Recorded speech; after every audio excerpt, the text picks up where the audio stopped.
వసుదేవసుతం దేవం కంసచాణూరమర్దనం దేవకీ పరమానందం కృష్ణం వందే జగద్గురుం. శ్రీకృష్ణం వందే జగద్గురుం. భాగవత గేయసుధకి స్వాగతం. శ్రీకంఠచాపఖండనరాజమండనా सकलजनरञ्जनादनुजकुलभञ्जना राकेन्दुचन्द्रिका समकीर्तिचन्दना राम सीता राम राम भूपाल राम सीता राम राम भूपाल.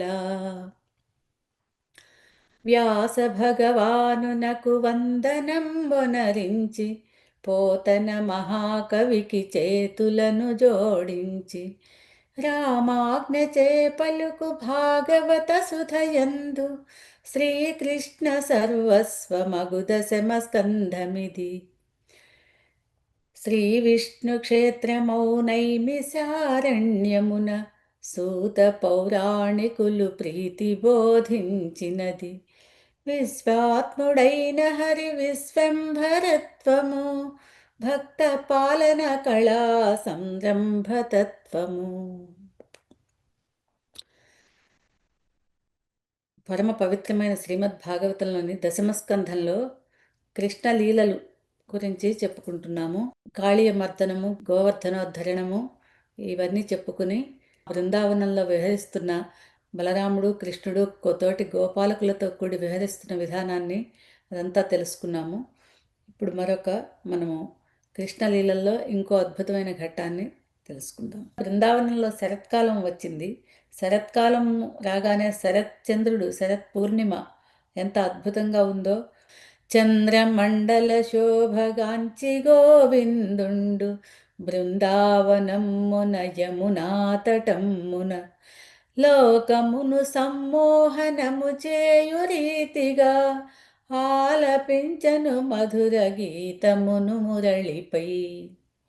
ఆ వెన్నెల రాత్రి ఆ రాకాసుధాబింబం, ఆ పూర్ణిమ, నిండు పూర్ణిమ ఉదయించినప్పుడు ఆ వెన్నెల వెలుగులో యమునా తటంలో, ఆ యమునా ఒడ్డున బృందావనంలో శ్రీకృష్ణ భగవానుడు జగత్తు మొత్తాన్ని సన్మోహనం చేయగలిగే మధుర గీతాల్ని స్వామి ఆ వేణువుపై ఆలాపన చేశారు.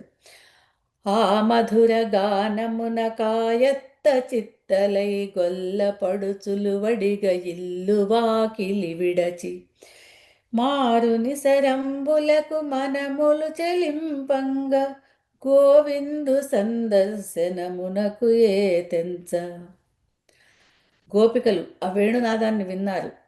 పూర్వజన్మల పుణ్యవశాన గోపికలై సాక్షాత్తు సగుణ సాకార రూపమైన పరమాత్మ యొక్క సాన్నిధ్యాన్ని అనుభవించగలిగే అదృష్టాన్ని చేసుకున్న తపస్సంపన్నులు వారు. ఈ ఉపాధుల్లో అమాయకమైన పల్లె ప్రజల్లాగా గోపికలుగా వారు ఈ బృందావనంలో జన్మించిన వారు. ఆత్మజ్ఞానం వారికి అంతర్గతంగా ఉన్నది. ఆ మధుర గానము ఏదైతే లోకాన్ని సమ్మోహనం చేయగలిగేదో ఆ శ్రీమన్నారాయణుని పరమాత్మ గానము అని గ్రహించి ఆ బాలకృష్ణుని గానానికి ఆ మోహ పరవశులై వారు యథాతథంగా ఎక్కడున్నవారు అక్కడ, ఎట్లా ఉన్నవారు అట్లా, చేతిలో ఏ పనుంటే ఆ పని వదిలేసి, మనకు మాటి మాటికి మనం గుర్తు చేసుకోవచ్చు, సిరికింజెప్పడు శంఖచక్రేగమున్ అని శ్రీమన్నారాయణుడు ఎలా వచ్చాడో ఆ విధంగా ఆ నారాయణుడి కోసం పరితపిస్తూ ఉన్న ఆ గోపికలు తమ చేతుల్లో పనులు, పాలు పిదుగుతున్నవారు పాల చెంబు అక్కడ పడేసి వెళ్ళిపోయారు. పాలు కాస్తూ ఉన్నవారు ఆ పొయ్యి మీద పాలు అట్లాగే ఉండిపోయినాయి. అలంకరణ చేసుకుంటున్నవారు ఒక కంటికి కాటుక పెట్టుకొని ఆ కాటుకతోనే పరిగెత్తారు. రకరకాలుగా ఎలా ఉన్నవారు ఆ విధంగా వెళ్ళిపోయినారు గోపికలంతా. తన వేణుగానమును విని వచ్చి చేరిన గోపికలగని ఘనుడు గోవిందుడిట్లనియే. గోపభామినులార కుశలమే గోకులము ఏల వచ్చి తిరిటకు ఈరేయి సమయమున. వేణునాదాన్ని చేస్తూ ఉన్న ఆ మోహనాకారుడైన గోపాలుడు ఆ గోపికల్ని ఉద్దేశించి, ఎందుకు మీరు ఈ విధంగా పరిగెత్తుకుంటూ వచ్చారు? గోకులమంతా క్షేమమే కదా? ఇంటి మర్యాదలను మంటగలు పగరాదు, పతుల సేవించుటే పతివ్రతా ధర్మంబు. మనసులో ననుదలచి చింతించుటది మేలు, మరలిపోవలయు మీ గృహములకు అది మేలు. మీరింత అర్ధరాత్రి వేళ ఈ విధంగా ఇల్లు వాకిలి వదిలిపెట్టి రావడం ఉచితం కాదు కదా, అది ధర్మం కాదు. సతులకు ధర్మం ఏమిటి అంటే పతుల్ని సేవించటమే. కనుక మీరు మీ ఇళ్లల్లో ఉండి మీ భర్తల్ని సేవిస్తూ నన్ను మనస్సులో నిలుపుకొని సేవించినా కూడా సరిపోతుంది. మీ ధర్మాలను మీరు మరవద్దు అని హితబోధ చేశారు పరమాత్మ. భగవంతుడి పట్ల ఆకర్షితమైన చిత్తాలు గలవారై ఇహవాసనలన్నింటినీ కూడా, ఇహలోకపు వాసనల్ని, లౌకిక వ్యవహారాల్ని ఒక్క క్షణంలో పరి పరిత్యజించి బంధాల్ని తెంచుకున్నట్టుగా కృష్ణ పరమాత్మ కోసం వచ్చినారు. ఇలా రావడం ధర్మం కాదు అని లోకరీతిని, ధర్మాన్ని ఉపదేశించబోయారు స్వామి. అని మాధవుడు పలుకాలించి గోపికలు విరహ వేదన తోడ కనుల నీరొలుకగా, స్వామి నిన్నే నమ్మి అన్నియును వదలితిమి, ఆది పురుషుడవీవు మమ్ము విడువగరాదు. స్వామి, ఆది పురుషుడైన ఓ శ్రీమన్నారాయణుడివి నువ్వు. నువ్వు మమ్మల్ని ఇలా వెనకకి మరలి పొమ్మని చెప్పడం నీకు భావ్యం కాదు. నువ్వే ముఖ్యమనుకొని, నువ్వే సర్వము అనుకుని, మేము మా సర్వస్వం అనుకున్న ప్రతిదాన్ని వదిలిపెట్టి వచ్చాము. నువ్వే మాకు శరణ్యము. సిరికి వన్నెలు గూర్చు నీ చరణ కమలములు చేరవచ్చితిమింక మరలిపోవగలేము. నీ పాదదాస్యంబు కోరి వచ్చితిమయ్య, ఆలింగనము చేసి ఆదరింపుము కృష్ణ. ఈ పంచబాణాగ్ని నెటులోర్చెదము మేము, నీ మంచి వాక్కులను వాన కురియగనున్న. ఈ మన్మథాంబోధి నేత్రోవగడచెదము, నీ దృష్టి నావయై నిలువజాలకయున్న. మాకు సర్వస్వము నువ్వే. మేము నీ విరహాన్ని భరించలేము, నీకు దూరంగా ఉండడాన్ని సహించలేము. కనుక అన్ని బంధాలని తెంచుకొని వచ్చేసాము. నీ పాదదాస్యము, నీవు వక్షస్థలంలో స్థానం ఇచ్చినా కూడా ఆ తల్లి ఎప్పుడూ నీ పాదసేవలోనే ఉంటుంది. అటువంటి నీ చరణ కమనాల్ని మేము విడనాడలేము. మమ్మల్ని ఎంతో ఆదరించు స్వామి. అనుచు పలు విధములుగా గోపికలు దీనముగా పలుక విని మాధవుడు కరుణించి ప్రేమతో, అనురాగముప్పొంగ గోపాంగనలు కొలువ, రతికేళిలో దేల్చి కరగించరమణులను. ఆ విధంగా తను చేరవచ్చినటువంటి ఆ గోపికల్ని చూసి గోవిందుడు ఎంతో కరుణా సముద్రుడై, కరుణ అనేది సహజమైన గుణమో శ్రీమన్నారాయణుడికి, ఆ పరమాత్ముడికి, అది సముద్రము వలె ఉప్పొంగిదురా ఆ గోపికల్ని చూడగానే. కరుణతో వారి మొరను ఆలించి, వారి వారి మనోభీష్టాలకి అనుగుణంగా వారిని ఎంతో అలరించి ఆనందింపజేసి, అందులో వారు ఆ ఆనందామృత వాబ్ధిలో సొక్కి సోలిపోయేలాగా స్వామి అనుగ్రహించారట. యవ్వనికి చిక్కని పరమేశునకు దక్కి సొక్కి సోలిరి గోపకామినులు ధన్యలై, తనను నమ్మిన గోపకాంతలను కరుణించి ఆదరింపగదలచి అదృశ్యమాయ హరి. సొక్కి సోలిపోయారు స్వామి సాంగత్యంలో ఆ గోపికలంతా కూడా. ఆహా, ఎవరికి వారికే ఈ కృష్ణుడు నాకు సొంతమే అన్నట్లుగా స్వామి వారితో ప్రవర్తిల్లినారట. అందువల్ల ప్రతి ఒక్క గోపికకు కూడా ఆహా, స్వామి నా సొంతం కదా, ఎవ్వరికి ఈ జగత్తులో ఎవరికీ దక్కని భాగ్యం నాకు కదా దక్కింది అనే ఒక సాత్వికాహంకారం అంకురించిందట ఆ గోపికలలో. నిశ్చలమైన నిర్మలమైన భక్తిపరులైన ఆ గోపికలకు ఆ కొంచెం సాత్విక అహంకారం కూడా ఉండడానికి వీల్లేదు కనుక దాన్ని కూడా నిర్మూలన చేయదలిచి స్వామి హఠాత్తుగా అంతర్ధానమయ్యారట ఆ గోపికల మధ్య నుంచి. హరిజాడగనరాక ఆ గోపభామినులు మాధవుని చేష్టలను మరల మరల తలంచి, మనసు నిలకడలేక తన్మయత్వము తోడ కృష్ణ భావము నుండి వెదుక సాగిరి హరిని. ఆ మత్తులో నుంచి తేరుకున్నారు గోపికలు. కృష్ణ సాంగత్యంలోంచి, కృష్ణుని పరిష్వంగంలోంచి, కృష్ణ స్పర్శలో నుంచి, అయ్యో! కృష్ణుడు ఏమైపోయాడు? హఠాత్తుగా అదృశ్యమయ్యాడే, ఏమయ్యాడు? అని ఆ కృష్ణుడిని వెతకటంలో ఆరాటంగా వెతకటం మొదలుపెట్టారు ఆ గోపికలు. ఎంత లీనమైపోయారు అంటే కృష్ణ భావాన్ని పొందారట ఆ గోపికలంతా కూడా. కృష్ణుడిని కృష్ణుడికి తమకు వేరు లేదని భావించి తామే కృష్ణులమా, కృష్ణుడే తామా అన్నంతగా తన్మయ భావంలో ఉన్నారు ఆ గోపికలు. సర్వభూతములందు లోపలను వెలుపలను వసించి ఉండు ఆ వాసుదేవుని హరిని యమునా నదీ తీర వనమందు ప్రేమతో గీతముల వాడుచును వెదుక సాగిరి హరిని. వెతుకుతూ ఉన్నారు ఆ గోపికలు ఆ కృష్ణుడి కోసం. కొమ్మల్ని, రెమ్మల్ని, పూలని, చెట్లని, తరువుల్ని, తీగల్ని, నీళ్ళని అన్నిటినీ కూడా ప్రతి వాటిని కూడా సజీవంగా చేతనావస్థలో ఉన్న వాటిగా భావిస్తూ ఆ గోపికలు కృష్ణుడి జాడ కోసం వెతుకుతూ అడుగుతూ ఉన్నారు. కృష్ణుడు అదృశ్యమయ్యాడు, మాకు కనపడట్లేదు, అంతర్ధానమయ్యారు స్వామి. వాని జాడ మీరెవరైనా చూసారా చెప్పరమ్మా అని ప్రతి చెట్టుని పుట్టని అడుగుతున్నారు స్వామి ఎక్కడున్నారు అని. ఎటువంటి స్వామి? స్వామి జాడ చెప్పాలి కదా. మా పిల్లాడు తప్పిపోయాడండి అంటే మీ పిల్లవాడు ఫలానా చొక్కా వేసుకున్నాడు, ఇంత ఎత్తున్నాడు, ఇంత రంగున్నాడు అనేది మనం చెప్తాం కదా మామూలుగా. అదేవిధంగా గోపికలు కృష్ణ పరమాత్ముని వర్ణిస్తున్నారు. నల్లని వాడు నల్లని పద్మనయనంబులవాడు కృపారసమ్ముపై జల్లెడువాడు మౌళి పరిసర్పిత పింఛమువాడు నవ్వు రాజిల్లెడు మోమువాడొకడు చెల్వల మానధనంబు తెచ్చనో మల్లియలార మీ పొదల మాటున లేడు గదమ్మ చెప్పరే అంటున్నారు. ఓ మల్లె పొదల్లారా, నల్లటి వాడమ్మా కృష్ణుడు, పద్మనయనాల వాడు, పద్మపత్ర విశాలాక్షుడు, చక్కని తామర రేకుల వంటి కన్నులు కలిగిన వాడు. ఆ కళ్ళల్లో నుంచి ఆ కళ్ళు అంత గుర్తు మీకేమిటి, ఎలా తెలుసు అంటారేమో. కృపారసమ్ము పైజల్లెడు వాడు, ఆ చక్కని కనుల్లో నుంచి ఆ ఆ నయనాల్లోంచి కృపారసము వెలువడుతూ ఉంటుంది ఎప్పుడు కూడా. అంత కృపగలిగిన చూపులు ఆ స్వామి చల్లని చూపులు. మౌళి పరిసర్పిత పింఛమువాడు, మౌళిపై చక్కని నెమలిపించాన్ని ధరిస్తాడు. నవ్వు రాజిల్లెడు మోమువాడు, ఎప్పుడు చిరునవ్వుతో ఉంటాడమ్మా మా స్వామి. చల్వల మానధనంబు తెచ్చ, మా మనస్సులందరివి కూడా హరించి వేసి దాన్ని మూటగట్టుకుని తనతో తీసుకెళ్ళిపోయాడు ఆ స్వామి. ఎక్కడైనా కనిపిస్తే చెప్పండి అని ఎంతో విలపిస్తూ అడుగుతున్నారు. ప్రతి చెట్టును పుట్టను కూడా గోపికలు మాధవుడి జాడ కోసం.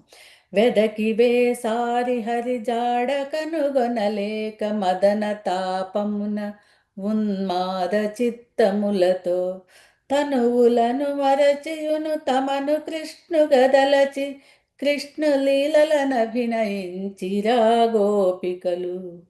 ఆ గోపికలు ఇంకా ఎలా ఉన్నారంటే కృష్ణుడిని స్మరించి స్మరించి స్మరించి కృష్ణ భావాన్ని భ్రమరకీట న్యాయంలాగా అన్నమాట. కృష్ణ భావాన్ని పొంది తామే కృష్ణం అనుకొని ఒక గోపిక కృష్ణుడి వలె ప్రవర్తిస్తూ ఉంది, ఒక గోపిక పూతన వలె ప్రవర్తిస్తూ ఉంది. పూతన చనువాలు దాగి కృష్ణుడు పూతనని ఏ విధంగా అపహరణం చేశాడో, ప్రాణాపహరణం చేశాడో ఆ విధంగా అభినయిస్తున్నారు ఒకళ్ళు. ఒక ఒక గోపిక శకటాసురుడు అనుకొని ఇంకో గోపికను శకటాసురుడిగా భావించి తాను కృష్ణుడిగా భావన చేసుకొని శకటాసురుడిని దండిస్తున్నట్టుగా ఉన్నది. ఇంకా ఒకటి తన కొంగుని పైకెత్తి పట్టి గోవర్ధనగిరిని ఎత్తాను నేనే కృష్ణుడిని అంటుంది. ఒకళ్ళు కాళీయుడి పడగలనుకుని ఇంకొకళ్ళ మీద తల మీద నృత్యం చేస్తూ ఉన్నారు.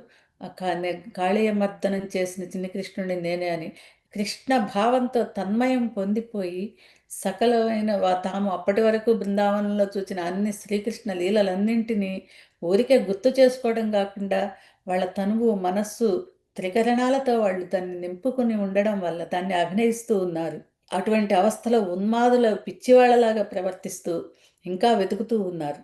అడవిదారులను బడి చొరరాని చోట్లు గని శుభలక్షణములు గల చరణముద్రలను గని పాదముద్రల గురుతులను బట్టి మాధవుని చేతలను భావించి తలచిరాచరణముల అలా అలా వెతుకుతూ వెళుతూ ఉన్నప్పుడు వాళ్ళు ఎంత సునిశితమైన పరిశీలనతో స్వామి పట్ల ఎంత ఏకాగ్ర భావంతో ఉన్నారో కానీ ఆ గడ్డిలోనూ ఆ పచ్చిక బయళ్లలోనూ కూడా స్వామి యొక్క పాదపు చిహ్నాలని వాళ్ళు గుర్తుపట్టగలిగారు.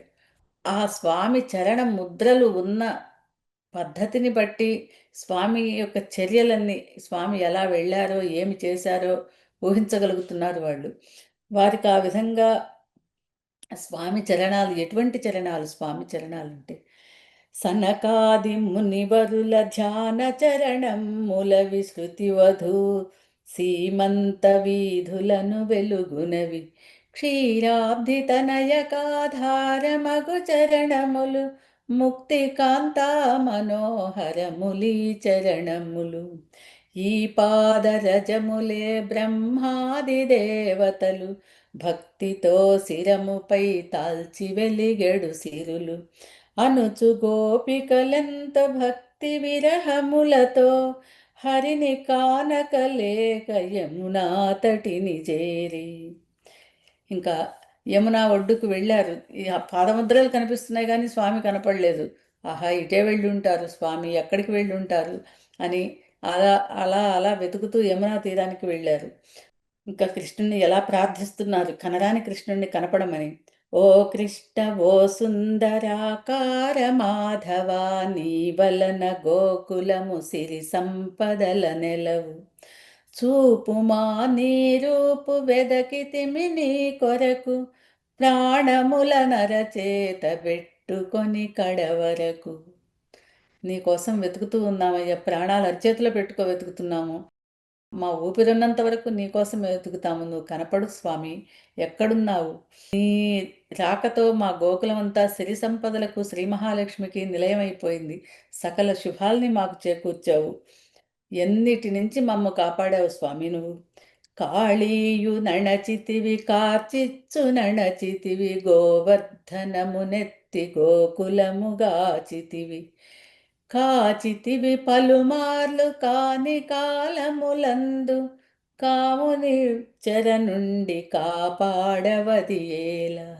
ఎన్నిసార్లు ఈ గోకులాన్ని ఈ గోపాలకుల్ని నువ్వు కాచి కష్టాల నుంచి ఎన్నో విపత్తుల నుంచి రక్షించావు తండ్రి. కాళీయమర్దనం చేసి కాళీయుడి బారి నుంచి కాపాడావు. కార్చిచ్చు అడవిలో చెలరేగిన దావాగ్ని దిగదావి నీవు మమ్మల్ని దాని నుంచి రక్షించావు. ఇంకా గోవర్ధన పర్వతాన్ని ఎత్తి శిలా ఇంద్రుడు కురిపించిన శిలావర్షం నుంచి కాపాడావు. ఈ కాముడి శరాలు మన్మథ బాణాలకు తాపాలకు గురి అయి మేము తీవ్ర వేదనను అనుభవిస్తూ నీ విరహంతో వేగిపోతున్నాము తండ్రి. ఎందుకని మమ్మల్ని దీని నుంచి కాపాడవు? అంతరాత్మవు నీవు పరమేశుడవు నీవు అఖిల జీవులకును సాక్షిభూతుడవీవు కమలజుడు వేడగా కరుణించి వెలసితివి సుందరాకారమున యదువంశమందున. ఎంతో భక్తితో బ్రహ్మ మిగతా దేవతలందరినీ తనతో తీసుకొని వచ్చి బ్రహ్మదేవుడు నిన్ను ప్రార్థించటం వల్ల ఈ కృష్ణావతారంగా నువ్వు మా యదుకులంలో బ్రహ్మదేవుడి ప్రార్థన వల్ల మా పుణ్యవశాన జన్మించావు స్వామి.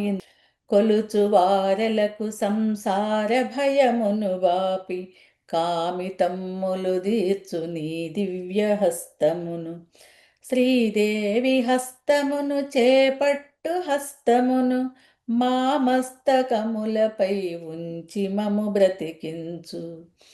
నీ విరహాన్ని మేము తాళలేకపోతున్నాం, మా ప్రాణాలు పోయేట్టుగా ఉన్నాయి స్వామి కృష్ణ. నీ దివ్యమైన హస్తం ఎటువంటి హస్తము! ఆదిన శ్రీ సతి కొప్పుపోయి అని ఆనాడు వామనమూర్తి అవతరించినప్పుడు బలిచక్రవర్తి అన్నాడే, అంతటి దివ్యమైన హస్తము. శ్రీదేవి ఆ శ్రీ మహాలక్ష్మి చేయిని వదలకుండా పట్టుకునే ఆ హస్తము, ఆ దివ్య హస్తం. అటువంటి హస్తాన్ని మా మస్తకం మీద మా తలల మీద ఉంచి మమ్ము కాపాడు నాయనా. ఆలమందల వెంట సంచరించడు పదము కాళీయు మర్దించినట్టి నీ శ్రీపదము కొలుచు వారికి పాపనాశకర మగు పదము నీ పాద పద్మమును మాయురముపై నిడుము. ఎంతటి గొప్ప పాదం! నీ పాదమహిమను మాత్రం ఎన్నని వర్ణించగలము. ఆహా, సమస్త దేవతలు నిత్యము తదలంటి నీ పాదాల దగ్గర మ్రొక్కుతారే, అంత నీ దివ్య పాదం ఎటువంటి పాదం అది? బలిదైత్యేంద్ర కరద్వయీకృత జల ప్రక్షాళన వ్యాప్తికై జలజాతాక్షుడు సాచ యోగి సుమన సంప్రార్థిత శ్రీదమున్ కలితానమ్రరమాలలాట పదవీ కస్తూరికా శాదమున్ నళినామోదమున్ రత్న నూపురిత నానావేదమున్ పాదమున్ అన్నారు కదా ఆ వామనమూర్తి చరిత్రలో. అదే అటువంటి నీ శ్రీపాదము, వేదాల్ని నూపురాలుగా అందలుగా ధరించిన నీ శ్రీపాదము నిత్యము కూడా శ్రీదేవి నీకు నమస్కరించటం చేత ఆమె పాపటలో ఉన్నటువంటి కస్తూరి తిలకంతో రంజితమైనటువంటి నీ దివ్య పాదాన్ని మా హృదయాల్లో ఉంచి మమ్మల్ని రక్షించు. నిత్యము నీ పాదపద్మాలే మా హృదయాల్లో ఉండేలాగా మమ్మల్ని అనుగ్రహించు స్వామి. మధుర మంజులమును బుధరంజనంబునగు తీయనగు నీ పలుకు తీపివల పులజిలుకు అధరామృతమునిచ్చి మదన తాపము తీర్చి నగు మోమి చూపు మము కాపాడు కమలాక్ష. దివ్యమైన నీ నగుమోము, నీ సుందరమైన నీ వదనార విందాన్ని మాకు చూపించు తండ్రి. ఒక్కసారి దర్శనమివ్వయ్యా, మమ్మల్ని కాపాడు. శ్రవణ మాత్రముననే శుభదాయకమ్మునై కామ క్రోధాదులను పోద్రోచునదియునై శ్రీకరమ్మై యోగి జనవందితంబైన నీ కథాసుధ క్రోలుటది ఎంత భాగ్యమో. నీ కథ, తవ కథామృతం శ్రవణమంగళం ఎంతో అద్భుతంగా చెప్పారు లీలాశుకులు. ఈ విష్ణు కథామృతం ఎంత మధురమో, ఎంత కల్మష నాశకరమో, ఎంత మంగళకరమో. తప్త జీవనం తవ కథామృతం తప్త జీవనం. మన జీవితంలో ఉన్నటువంటి అన్ని రకాల తాపాలని హరించి వేయగలిగే ఆ దివ్యమైన విష్ణు సుధా లహరి అమృతము మాకు ఆ ఎంత భాగ్యమో కదా నీ కథల్ని, నీ లీలల్ని వినటము, చెప్పుకోవడము అంటున్నారు గోపికలు.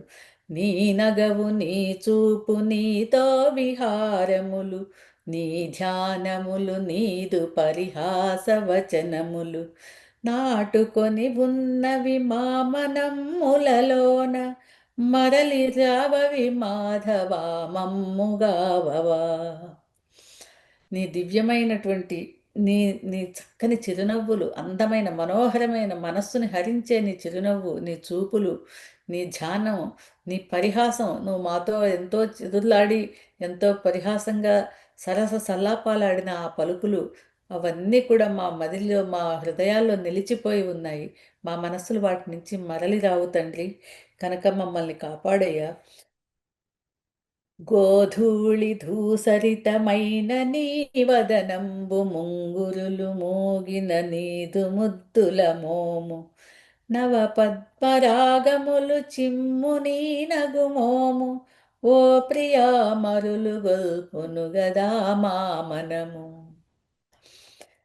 పగటి పూటల నీవు అడవి తిరుగుట చేత క్షణమొక్క యుగము నిన్ను చూడకుండుట చేత రేయంత నిన్ను జూచు భాగ్యంబు లేకుండా రెప్పలడ్డమ్ముగా చేసే కరకు విధాత. గోధూళి ధూసరితమైనటువంటి నీ కోమల గోపవేషం అన్నారు. మృదువైన, మధురమైన, మంజులమైన, అద్భుతమైన, సుందరాతి సుందరమైన నీ దివ్యమైన ఆ నగుమోము చూడకుండా మేము ఉండలేమయ్యా. సాయంత్రం నీవు అడవి నుంచి గోవుల్ని తోలుకొని తిరిగి వచ్చేప్పటికీ సుందర వదనార విందం మీద ఆ గోధూళి అలముకుని ఎంత దివ్య మనోహరంగా ఉంది మాకు చూడటానికి.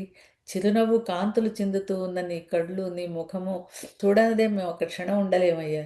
పగలంతా నీవు పశువుల్ని కాయటం కోసం అడవికి వెళ్ళిపోతావు, నిన్ను చూడలేము. ఒక్కొక్క క్షణాన్ని ఒక్కొక్క యుగంగా గడుపుతాము. ఎప్పుడొస్తావా స్వామి, నిన్నెప్పుడు చూస్తామా మా కృష్ణుణ్ణి అని.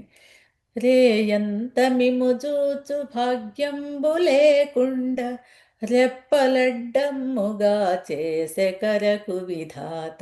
ఎంత క్రూరాత్ముడు ఆ విధాత, ఆ బ్రహ్మదేవుడు సృష్టిలో ఇలా ఎందుకు చేశాడో. ఈ కళ్ళకి రెప్పలు ఎందుకు పెట్టాడు? రెప్పలు అడ్డం ఉండడం వల్ల కదా రెప్పలు వాలిపోయి నిద్రపోయి రాత్రిపూట నిన్ను చూడలేకపోతున్నాము. ఈ కనురెప్పలే లేకపోతే హాయిగా నిన్నే చూస్తూ గడుపుతాం కదా. ఎంత అమాయకమైన, శుద్ధమైన తీవ్రమైన ప్రేమ విరహమో చూడండి.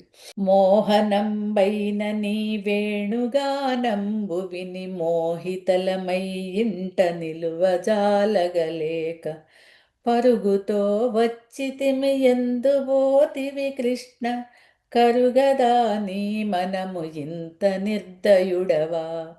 ఇల్లు వాకిలి పిల్ల పాపలు మగలు భర్త అన్నీ వదిలేసి నీకోసం పరుగు పరుగున వచ్చామే, ఇంత నిర్దయ ఎట్లా మా పట్ల? నీ మనస్సు కరగదా మా పట్ల? మమ్మల్ని దయచూడు. ఎక్కడికి పోయావయ్యా స్వామి? మా మనములను నీదు ప్రేమతో కరిగించి నీ మనము కఠినంబు కావించుటది ఏల. మన్మధుని బాణాగ్ని మమ్ము బాధింపగా నమ్మితిమి నిన్ను మము కాపాడవది ఏల. ఎన్ని రకాలుగా విలపిస్తున్నారో గోపికలు. మా మనస్సుల్ని నీ నవ్వు మాటలతో మృదుమధుర వచనాలతో చక్కని పరిహాసాలతో మా హృదయాల్ని మెత్తబరచి మృదువుగా చేసి ఎంతో లాలిత్యంగా చేశావు. అట్లా కరిగి నీరైపోయిన మా మనస్సుల్ని ఇప్పుడు నీ కోసం పరితపిస్తూ ఉంటే నీ మనస్సును కఠినంగా చేసుకొని ఎందుకయ్యా మమ్మల్ని ఇట్లా బాధిస్తున్నావు? అనుచు ఇట్లంగనలు అంచిత స్వరముతో కృష్ణ గానము చేసి ప్రార్థించి విలపింప. ఎన్ని రకాలుగా విలపిస్తూ ఎన్ని రకాలుగా పొదల్ని చెట్లని తరువుల్ని అందరినీ కృష్ణ జాడల గురించి విశేషాలు అడుగుతూ కృష్ణుని జాడ కోసం పరితపిస్తూ కృష్ణుని ప్రార్థిస్తూ విలపించి తామే కృష్ణలీలల్ని అభినయిస్తూ ఎన్ని రకాల ప్రయత్నాలతోనో సర్వమైన ప్రయత్నాలు స్వామి కొరకే అన్నట్లుగా చేసి ఇంకా ఏమీ చేయలేక ఇంకా చేయగలిగినవన్నీ చేశామని గొంతెత్తి అంచిత స్వరంతో ఎలాగ ఏడ్చారు అంటేనట సకల జగత్తును కరిగింపజేసే విధంగా ఉంది. ఎందుకంటే భగవత్ సాక్షాత్కారానికి అది మూలభూతం అవుతుంది కనుక అంతటి శోకం కలిగితేనే భగవత్ సాక్షాత్కారమేమో మరి. అనుచు ఇట్లంగనలు అంచిత స్వరముతో కృష్ణ గానము చేసి ప్రార్థించి విలపింప లోకరక్షకుడైన త్రైలోక్యమోహనుడు సుందరాకారుడై సాక్షాత్కరించెనట. ఆ విధంగా తమ ధనమాన ప్రాణాలు మొత్తము సర్వస్వమే అని నమ్మి ఆ గోపికలు సర్వ ప్రయత్నాలు ప్రాణాలు కడబట్టిపోతున్నా కూడా ఆ స్వామి కోసం వెతికి వెతికి వేసారి దుఃఖిస్తూ ఉంటే కరుణించిన స్వామి సుందరమైన ఆకారంతో జగన్మోహనాకారంతో అక్కడ ప్రత్యక్షమయ్యారట స్వామి. నీలగళనుత రామ నీరజనయన రామ నిరుపమ గుణాభరణ నిత్యమంగళ రామ నిగమార్థ సంచార నిజ భక్త మందార నీలమేఘశ్యామ పాహి శ్రీరామ. వ్యాస భగవానునకు వందనంబొనరించి పోతన మహాకవికి చేతులను జోడించి రామాజ్ఞచే పలుకు భాగవత సుధయందు శ్రీకృష్ణ సర్వస్వమగు దశమ స్కంధమిది.